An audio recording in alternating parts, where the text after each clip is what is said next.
He didn't have to fight. He could command armies with a wave of the hand, sign death warrants with a flick of the wrist, or simply ignore the world from inside his golden palaces. But Commodus, son of the most revered emperor of antiquity, chose another path, one stained with blood in the arena. He traded the throne for the theatrical glory of the Colosseum, dressed as a gladiator, and forced Rome to applaud his performance under threat of death. But the true horror began after the applause died. In private sessions with no audience and no rules, he invented his own games, helpless victims, deformed bodies, chained men, and sharpened blades. These weren't battles, they were executions disguised as spectacle. Because for Commodus, power only felt real when others couldn't fight back. And if you, like me, enjoy true stories that challenge what history books tell us, subscribe now so you don't miss the next chapters. And tell me in the comments which country you're watching from. I always read them, because not all tyranny arrives with fiery speeches or military marches. Sometimes it comes with laughter in the stands, forced applause, and a bloodthirsty emperor dressed like a gladiator. Commodus's destiny seemed promising even before his birth. The son of Marcus Aurelius, the philosopher-emperor still revered today for his writings in Meditations. He was raised among the ideals of Stoicism, discipline, balance, responsibility. In theory, he was groomed to be a thoughtful, just, and virtuous ruler. But in practice, his temperament was volatile, vain, and lacking restraint. Where Marcus sought inner wisdom, Commodus sought applause. Where his father cherished silent reflection, the son craved adoration. From a young age, Commodus rejected the rituals of reason and embraced the theatrics of power. As a teenager, he became enchanted with the spectacles of the Colosseum. He was fascinated not by politics, but by performance, not by treaties, but by gladiator costumes. The pomp of the court bored him. He preferred the roar of the stadiums, the feeling of absolute control before a crowd too afraid to object. To him, being emperor wasn't enough. He wanted to be worshipped like a demigod. Thus was born a ruler who confused governance with exhibition, justice with humiliation, and glory with carnage. The Rome that Marcus Aurelius tried to build with philosophy and stoicism began to unravel the moment his son decided to put on a leather helmet and step into the arena, not as a judge, not as a spectator, but as the main act. Commodus didn't just want to rule, he wanted to be idolized as a demigod in the flesh. And to achieve that, he turned the city's greatest symbol of bloodshed into his personal stage. The performances started subtly with choreographed duels, carefully selected opponents, animals already weakened or drugged, and weapons modified to prevent danger. But soon the performance turned into obsession. Commodus was no longer satisfied with fighting in public only on holidays. He demanded constant combat with hand-picked audiences, senators, generals, nobles, and courtiers, all forced to clap, smile, and feign excitement, even when they knew they were witnessing a deadly farce. With every victory, he demanded statues, poems, and offerings as if he were a mythological hero. He had coins minted with his image as Hercules. He walked the streets draped in lion's skin, carrying a club, trailed by a retinue of flatterers pretending to be in awe. The Senate, paralyzed by fear, endorsed his delusions with silence, and anyone who dared to mock or criticize disappeared. Literally, Commodus's narcissism didn't stop in the arena. He started renaming the months of the year with his own titles. There was a month of Hercules, a month of the Savior, even a month of the invincible emperor. Rome became his mirror, and every street, every coin, every inscription had to reflect the image of a ruler who accepted no limits. But what at first seemed like egocentrism soon became something darker. Realizing that the people idolized him more for his violence than for his governance, Commodus decided his authority would not come from administration, but from fear. And the Colosseum, once a stage for symbolic punishments, became the heart of his empire of terror. The transformation was complete. Rome was no longer a republic of marble and principles. It was an arena, and the emperor, its sacred gladiator. Over time, the Colosseum ceased to be merely a stage for public justice or a symbol of Roman glory. Under Commodus's command, it became a laboratory of humiliation. The emperor, obsessed with his image as the new Hercules, demanded that every fight end with applause, and with him standing victorious. But the crowd began to sense something was wrong. His opponents entered weak, slow, or didn't react at all. They weren't warriors, they were victims. People with physical disabilities, dwarfs, blind men, even crippled slaves were brought into the arena unarmed, just so Commodus could deliver the final blow in front of an ashamed but silenced audience. The authorities, the senators, the patricians, they all knew. But who would oppose a man who hoarded divine titles and threatened his own advisors with arrows? He didn't want to win battles, he wanted worship. He demanded that his feats be immortalized on coins, sculptures, and official records, and any dissenting voice vanished in the palace halls or the underground chambers of the Colosseum. To maintain the illusion of greatness, Commodus manipulated everything.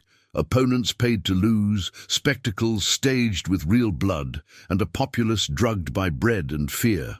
The victims weren't criminals, they were monsters, as he called them, chosen to showcase his own strength. A man with deformities was tied to a post and beaten in front of nobles pretending to laugh. Another, blind, had to kneel and wait for the imperial spear as part of a justice ritual. The arena, once echoing the names of heroes, now whispered prayers of despair. Ashamed, the elite began to avoid the spectacles, but they didn't dare confront the emperor. Some claimed Commodus truly believed he was invincible, chosen by the gods. Others saw only a spoiled narcissist, confusing the empire with his personal theater.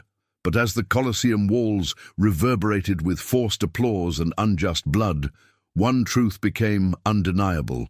Rome was no longer ruled by laws, but by the will of a single man. And that will, growing ever more cruel, knew no bounds.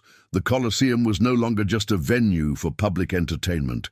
It had become the mirror of the empire itself. When Commodus entered dressed as Hercules, wielding gold-plated weapons, no one dared to laugh. Applause came in rehearsed bursts, not out of excitement, but out of survival instinct.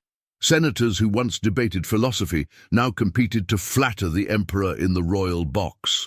Poets wrote verses praising his divine strength, and nobles whispered comparisons between him and the gods. But a single hesitant glance, a yawn at the wrong time, and fate could change. Rumors spread that even a sigh of disdain could doom an entire family to exile, or worse, to the underground of the arena. At private dinners, Commodus liked to reenact his victories. He ordered disabled servants to play the roles of his slain opponents. At the table, guests laughed, or at least pretended to, while he killed them again with ornamental knives or wooden spears. The humiliation was public, but the terror was personal. No one knew who would be the next to become a joke or a sacrifice. Behind the red curtains of the banquet halls, magistrates' wives wept in silence. Their children learned early that flattery was a matter of survival, and generals, once revered for their battlefield triumphs, now remained quiet before a man who had never seen war, but called himself the savior of Rome. The poison of fear slowly trickled down the marble columns. The Senate, once a millennia-old institution, had become a puppet theater. Commodus liked to watch sessions from hiding, laughing at the formal speeches that praised him. He rewarded flatterers with land, positions, wine, or simply the privilege of staying alive. Rome had been bewitched, not by magic, but by the armed narcissism of a single man. He no longer needed to conquer provinces. He already ruled hearts through fear, hands with gold, and eyes with spectacle. On the surface, the city still pulsed with festivals and processions, but behind the scenes, a silent tension hung in the air. Everyone knew the emperor didn't govern by law, but by mood, and if he woke up in a bad mood, blood would flow again. While the corridors of power trembled in silence, the crowds in the stands of the Colosseum roared. Commodus didn't just participate in the games, he turned them into his personal altar. Events that once honored gods and military victories became parades of imperial ego. Skill, courage, and fair combat no longer mattered. The emperor entered the arena with grandeur, wearing custom-made armor, his oiled muscles gleaming, and a smile blending vanity with scorn. His opponent, often a handcuffed criminal, a disabled man dragged in by soldiers, or a blindfolded prisoner. Commodus didn't duel, he performed. The weapons were sometimes wooden, but the humiliation was real. On other occasions, he used arrows to hit live targets tied up, a lame man, a dwarf, a man with a deformed spine. Human targets, in the eyes of Rome, turned into imperial entertainment. The crowd, numbed by hunger and the promise of free bread, cheered, not out of natural cruelty but conditioning. After all, hunger applauds too. Commodus had the number of staged kills recorded as if they were trophies, and the names of the beasts defeated engraved in marble columns. The most disturbing reports claim that in a single day he killed 100 lions, all drugged, tied, or previously weakened. The people saw the blood, not the behind the scenes, and if they did see the trick, they chose to look away. The Colosseum became a circus, no longer a symbol of Roman glory, but a display case for one man's delusion. Children were brought as if to a play. Women covered their eyes, but returned the next day, because the show was addictive. And in Commodus's Rome, horror had become habit. The old generals who once commanded legions looked on in shame, but they stayed silent. The emperor was now the immortal gladiator, the reborn Hercules, as he insisted on being called. He had coins minted with his image wielding a club and wearing a lion's pelt, reenacting the Greek myth, but deep down, destroying Roman dignity blow by blow. No one could tell where the performance ended and madness began, and Rome just watched, as if hypnotized by its own downfall. Commodus didn't lead, he acted, and the more the audience applauded, the more he blurred the line between stage and power. What many saw as spectacle, others experienced as a death sentence.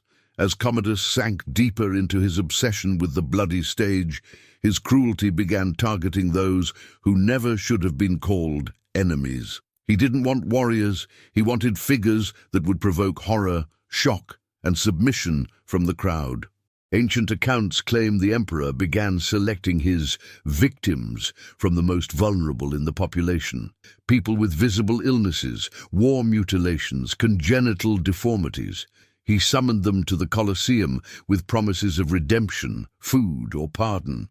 But once they arrived in the arena, they were announced as human beasts, prodigies of the underworld, or abominations that offend the gods. Some could barely stand. Others trembled at the noise of the crowd, not understanding why they'd been placed there. Those with amputated limbs tried to crawl, seeking shelter in the hot sand. But there was no shelter. Only the majestic presence of the emperor entering in his golden outfit, brandishing a light spear, perfect for killing without dirtying his hands. These weren't fights. They were choreographed executions. Commodus struck them down easily, sometimes without any resistance at all. The crowd, manipulated, drunk on wine and bread, laughed, clapped, cheered. Cruelty had disguised itself as spectacle, and horror had become entertainment.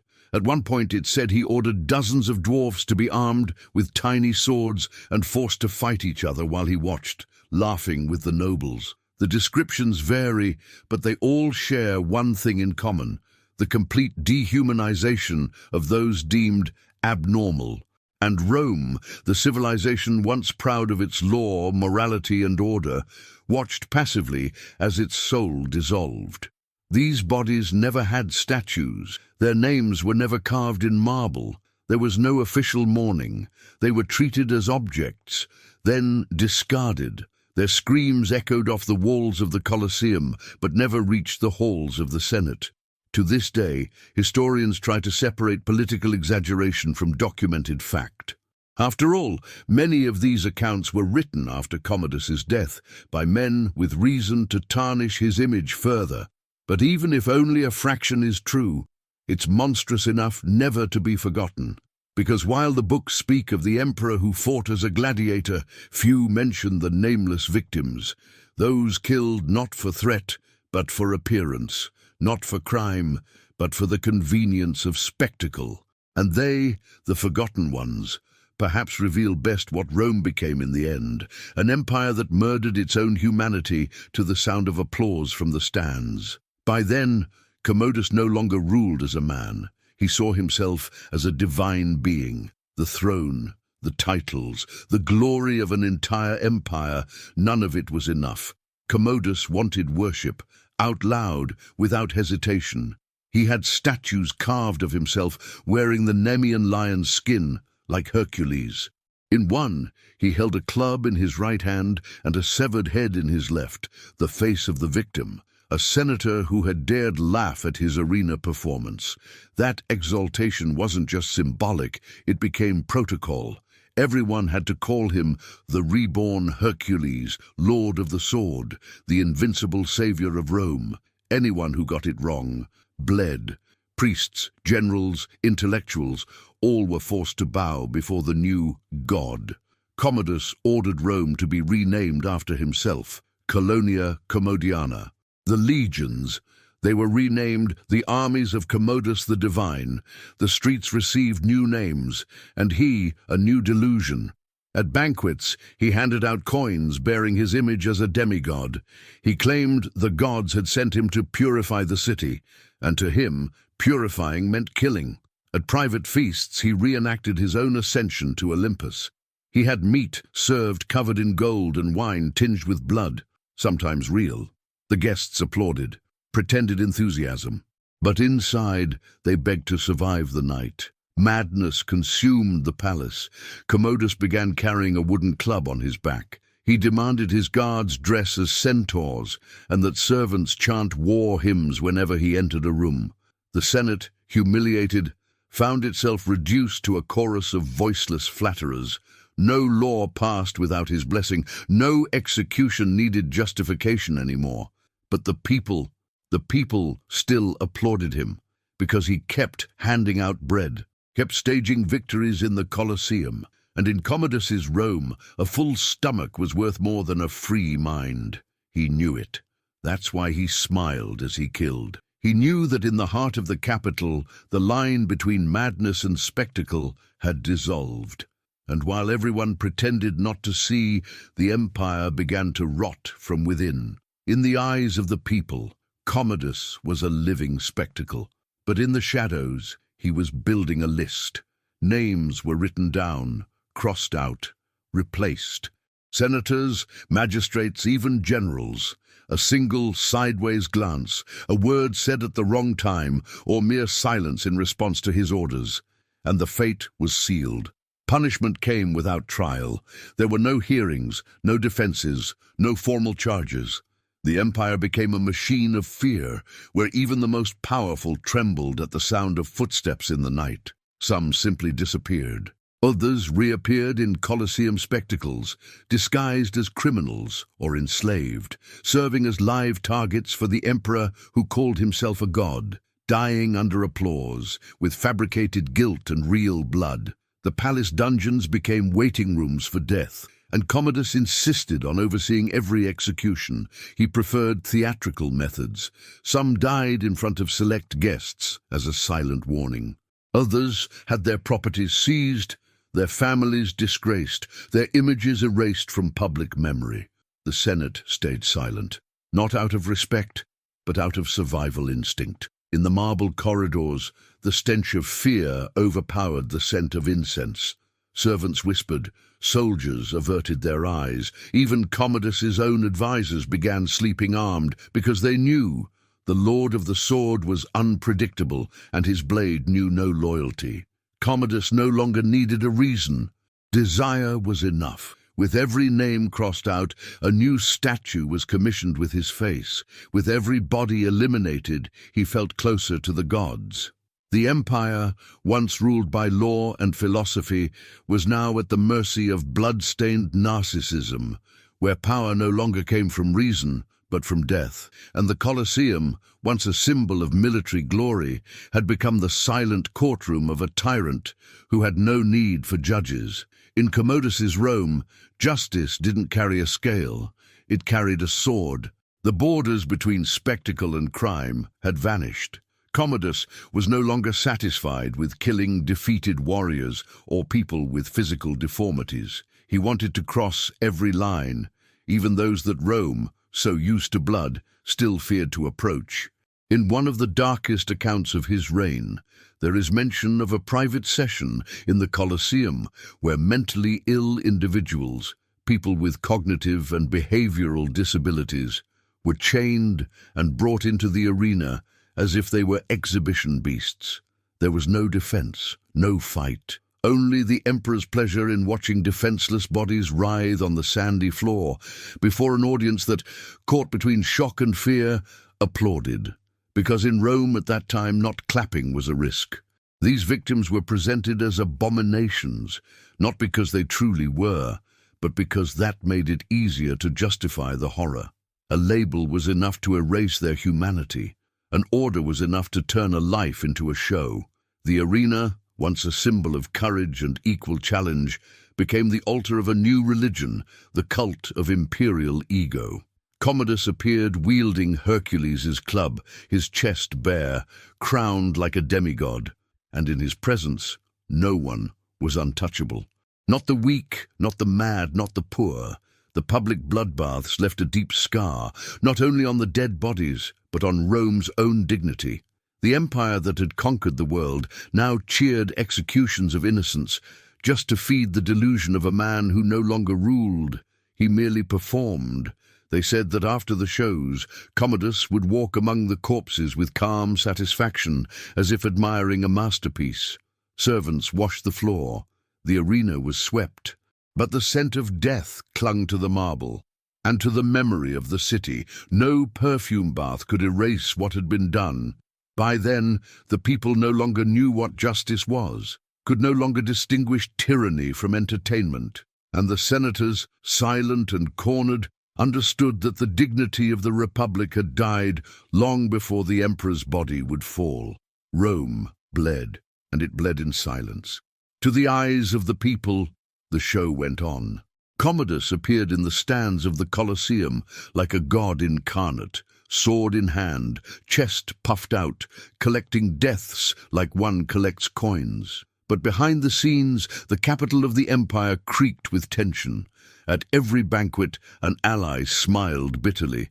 At every absurd decree, a senator quietly plotted his exit. And it was within this silence, calculated, cold, dangerous, that the conspiracy was born.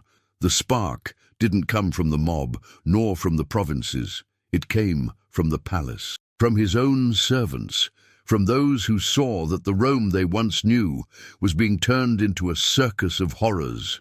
Marcia, his concubine, once a silent accomplice, began to fear him. And alongside the chamberlain, Aemilius Latus, she orchestrated the riskiest plan of all, to kill the most powerful man in the world before all of Rome bled. The first step was poison, mixed into wine, served with the subtlety of years of familiarity. But Commodus, drunk on ego though he was suspicious. The liquid went down his throat, but not far enough. He staggered but didn't fall. He vomited it up, roared, called for weapons, and in that moment death was delayed, but not denied. That was when they sent Narcissus, not a gladiator, not a soldier, but an athlete, a man of brute strength and disciplined silence. He entered Commodus's chambers under the guise of a loyal servant. And in the room where so many domination plans had been conceived, where the emperor raved about his own glory, the body fell, not by poison, but by strangulation. There was no chorus of condemnation, no applause, only a muffled sigh, the sigh of a relieved empire. The beast was dead, but fear remained. The next morning Rome awoke to two voids, the throne and its conscience. The man who had called himself Lord of the Sword lay naked with a broken neck, no statues erected, no official mourning. Only the conspirators knew the details, and they made sure he would never return, not as a glorious memory, nor as a political threat, but an empire that kills its emperor in the dark is never rid of him completely. Commodus had been silenced, but his crimes would echo for centuries. And his death, as sordid as his life, sealed the end of an era, and the beginning of distrust as imperial currency.